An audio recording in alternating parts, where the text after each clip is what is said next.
There is no government in the Ukraine at the moment, and the opposition is deeply divided. Are you confident there will be a provisional government by the end of the weekend, or within a few days at least?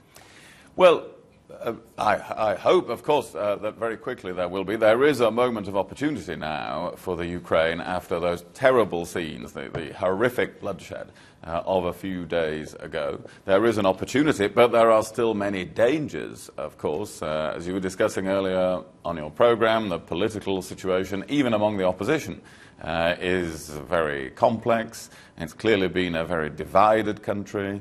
The position and whereabouts of Mr. Yanukovych are not clear as we speak.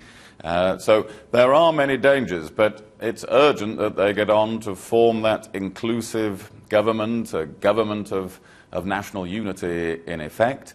It's urgent that they agree the constitution, that they confirm their constitutional arrangements for elections coming up, which they have declared for May.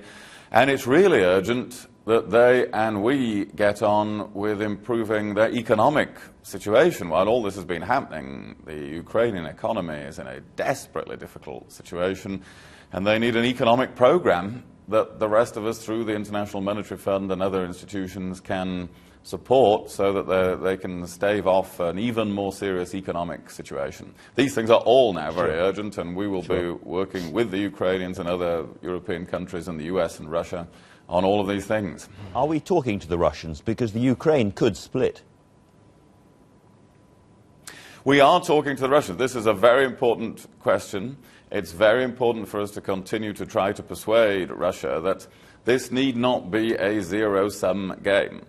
It's in the interests of the people of Ukraine to be able to trade more freely with the European Union. It's in the interests of the people of Russia for that to happen as well.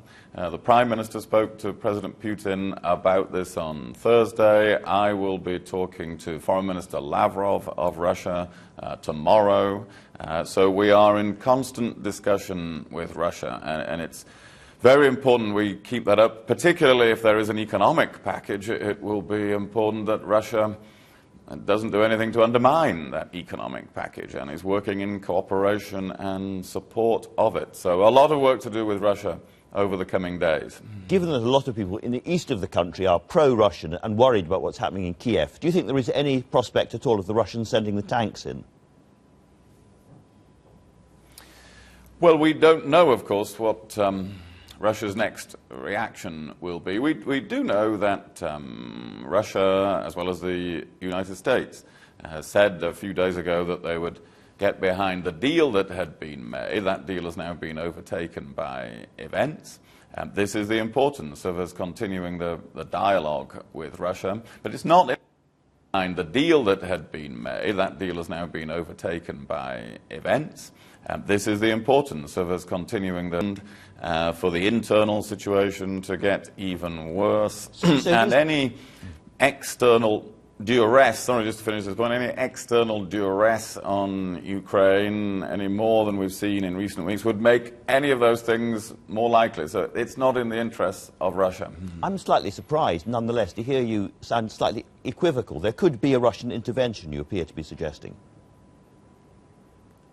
No, I'm not. You were suggesting that, really, in your question. I am not suggesting that. I am really suggesting that it really would not be in the interests of Russia to do any such thing, that we have to keep up the communication with Russia, as we are doing, as you can gather, so that the people of Ukraine can choose their own way forward.